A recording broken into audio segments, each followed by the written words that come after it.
up, and welcome back to my channel. Welcome back to Say What Sunday. This one's weird, I feel like, because there was some recent deaths, and I don't know about you, but I'm feeling 42. But I don't know about you. I literally just forget that some of my favorite people can just die. And we're gonna get into those deaths in a second, but before that, let's sing a song. With the song in 1, 2, 3. Hey, ooh, say what, say what, say what. You know that I like you, baby. Welcome back to Say What Sunday. And before I get into it, I got brand new merch. Inclusive ass merch, okay? I'll put it here up on the screen. The link is always going to be down in the description for you, okay? It's automatically put there. I don't even gotta remember to do it, okay? It's automatically there. It's at the bottom of every video. Check it out. It's really cute. I like it. It's great for Pride season and all that good stuff. Also, you can become a patron if you want to. New content is going up on Patreon. If you got your stimulus and you feeling stimulated, give me some. 2 deaths, 2 really tragic deaths. Not tragic in the sense of how they died. We actually don't know how Andre Harrell, who is one of the deaths that we're going to talk about today, veteran music exec, pretty much is responsible for Diddy. I have seen this man in so many documentaries. I wish I knew more about him, but I've seen this man in many documentaries. I know that he's a big force within, or he was a big force within the music industry. And like I said, pretty much started Puffy's whole career. I believe that he hired him as an intern, and then from there he was promoted to A&R, and then he went on to, you know, find Mary J. Blige. I read articles this morning trying to find out if it was COVID, whatever the case was. I haven't found anything. I haven't seen anything outlining how it is that it happened. However, it doesn't change the fact that the music industry just lost a very important person. And so there was another death, which I'm not gonna lie, meant a little bit more to me. Little Richard died of bone cancer, I believe. But yes, Little Richard has passed, and I believe he was in his 80s. I think he was like 85 or 87. And the reason why this death hit me a little bit was because Little Richard has always, in my opinion, been low-key a gay icon. I don't want to use this man's death as a way to criticize anybody or what they should stand or not stand. That's not what I'm trying to do. If anything, his death has made it more apparent to me, especially rereading a lot of these stories that I had heard about from back then. It's just making me even more curious of how people could read this man's story and completely disregard him within the gay community. Well, let me not say that, because the black side of the gay community, you know, we like to give our people our flowers. The white side, I'm not, like I said, I'm not trying to criticize y'all, but the ones that y'all choose to label gay icons is questionable. It's questionable because usually they're not gay, and usually they have a troubling history when it comes to their interactions with gay people.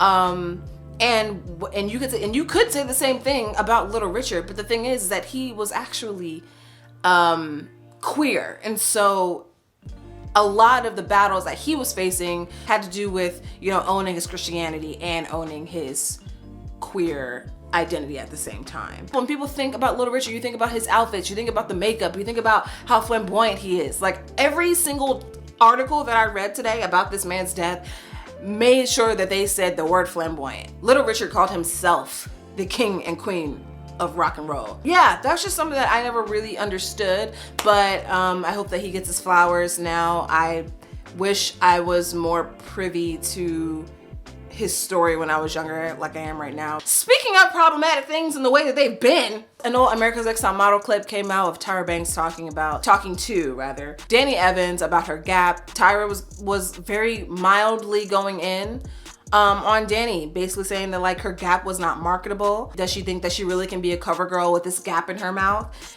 And Danny stood her ground and was like, yeah, I do believe that. Yes. So what if my front tooth is double parked? Yes. My response to this is this, and I feel like it's kind of an unpopular opinion, but it kind of made sense to me that Tyra would say this, because when you think of the modeling industry, when you think of the modeling experience, it's all based off of how you look. what does your face look like, and what does your body look like. That's pretty much it. Like, yes, you should know how to maneuver your body and, you know, that all that shoulder pop and shit. Like, yes, you should know how to do that too. But overall, it's rooted in what the hell do you look like? So it's inherently not gonna be a kind industry. So it kind of made sense to me that Tyra would say this. Now, at the time when this episode came out, I was younger. I didn't know better. You know what I mean? Like, I stand right here in front of you, a 28-year-old pro-black, you know, cisgen, but was I 9 years old in elementary school calling people African booty scratcher? Yes. You know what I'm saying? Like, you grow up, you mature, you learn, and then you do better because you know better. And I feel like the backlash is in part because of that. It came out in the 2000s. We weren't really calling people out like that. Whereas now everyone's trying to be woke and shit. Everyone's using their theys and their thems, you know? And this is actually, I was actually talking to my girlfriend's mom the other day about the R word. She was basically saying, and this is a woman that's like near 50 years old. So she was basically saying, like, this word, I've been saying it for forever. It hasn't been an issue for me to say it until just now. But really what I was trying to explain to her, and it's the same thing with this, is that it's always been wrong. We just lacked awareness back then, or people that had the awareness didn't have the platforms back then. So we didn't really know any better. Saying it's not that it was never wrong. It's always been wrong. It's just, it was excusable then, now it's not. I also think that part of the reason why this is so disturbing is just because that, like, we ain't models, y'all. Like, I feel as though I hear so many stories about how harsh the modeling agency is from Ari, my best friend alone, who is one person. You know, like, I've heard horror stories from models, like people going out of auditions crying, you know what I'm saying? Like, it's not a secret that the modeling agency or the modeling industry is very cutthroat.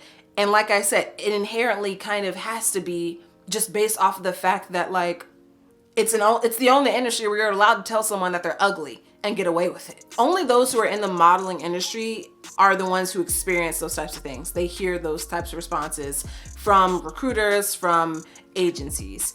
And so to us, non-modeling bitches, you know, watching America's Next Top Model, like, yes, we're gonna feel some type of way when we see Tyra Banks tell this girl that her gap is not marketable. Now, I'm not saying this in defense of Tyra Banks. I'm not saying this because I agree with Tyra Banks. As we all know, Tyra Banks was not right. Slick Woods is, you know, the poster child of models with a gap. And I do see the modeling agency trying to take a half-ass approach to being more inclusive and just being more accepting of people who have more interesting features that aren't blue eyes. But I say it's half-ass because name another model that's as globally known with a gap as Slick Woods. I'm not really into fashion shit. I don't watch like fashion week. I don't watch fashion shows, like nothing like that. But when I do, I notice there's always one or two black girls, and they're always like super, super, super, super deep brown, which is great.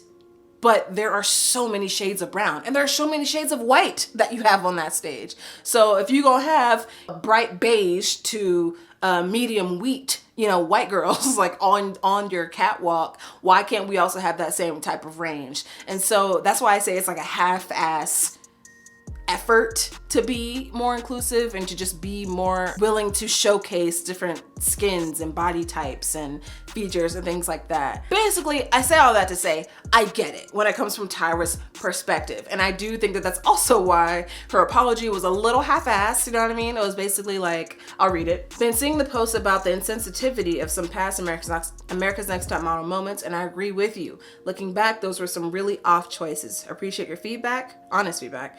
And I'm sending so much love and virtual hugs. Tyra Banks was like, man, I guess, or whatever.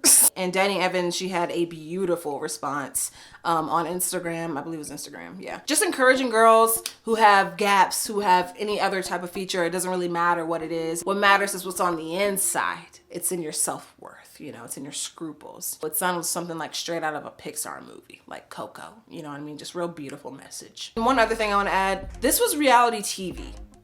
Okay, meaning they had to put things in place to make it interesting. I remember watching America's Next Top Model. They had these bitches like on top of roofs and shit. Like it was like Fear Factor, some Road Rules type of stuff. I remember I was like, I feel like y'all not gonna be doing this like all the time. Like I feel like y'all not gonna be like trying to take pictures as you know, jump off of a Buick. You know what I mean? Like maybe, I don't know, but I just remember them putting him in these very like physically and emotionally like tasking, or giving them these very physically and emotionally like tasking assignments just to take photos. And so I'm not saying that that doesn't happen in the real modeling world, but I'm just saying that like this show definitely didn't shy away from showing the more extreme side to modeling, I guess the more harsh side of modeling, and that's just what reality TV is in a sense, as far as showing you what actually does happen. It's just infused with a lot of producers that are in Tyra's ear and a lot of people's ears, trying to gear the conversation to go a certain way because they want these views, they want these ratings, you know. That was all over the place, but I hope it made sense. Let's move on. Nicki Minaj is trolling again, teasing the people, basically saying that she's having cravings, that she wants steak and salad, and saying that she's been nauseous and that she's been having weird cravings and stuff like that. Teasing the people as if she's pregnant. I don't think that she's pregnant. I just don't. And this is what I meant. In my last video, I said that Sages were liars. Stand by what I said. This is an example of like a Sag teasing an idea, misleading you, allowing you to think something that may or may not be true, not confirming or denying. I mean, if that's what you felt, if that's what you felt, then that's what you felt. If that's what you thought, then that's what you thought. But I never said that. But they never actually confirm what's the truth. You know what I mean? And so this is what I mean when Sages, y'all just be out here, y'all just be saying anything. And y'all low-key be lying, but it's okay. If we see you in the next 6 months, you know, and you have a belly bump, then yes, you proved me wrong. However, I don't think you're pregnant. And until I see that baby bump, a bare baby bump, okay, and some other pregnant looking elements, I would like to see a fattened lip. I would like to see a plump cheek. You know, that ass gonna be shaped like a rear view mirror, you know, by the time you 7 months. But I need to see the proof is what I'm saying for me to believe this. I feel like she's fucking with y'all. I feel like she's fucking with people. I feel like she's being a troll. Nicki Minaj is no stranger to being a troll, especially when it comes to certain rumors about her that bring attention to her.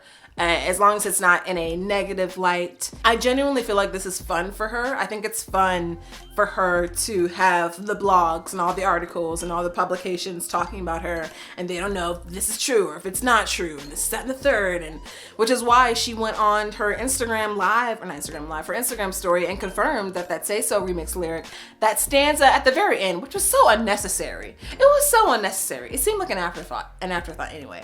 But she confirmed that little bit at the end of that song was not about Wendy Williams, but she didn't confirm that who it actually was about, you know? So this isn't anything new, and quite frankly, Nicki Minaj, we just want the music. And Nicki Minaj, get on TikTok and get the Gen Z to renegade to some new shit so that I can get you on the charts again. But girl, don't nobody care about this. I'm just saying, if you're gonna stir some shit up, drink the shit that you stirring, you know what I mean? Like, what's the point of stirring some shit up and then just like leaving like, it's not my business.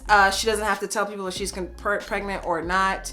At the end of the day, no matter how annoying it may be, no matter how much of a troll it may seem like she's being, but at the end of the day, these celebrities really don't have to tell you their business. It's just annoying when they like tease you about it. And that's gonna be it for the Say What Sunday. I hope that you enjoyed it. Stay your ass in the house. Stay your ass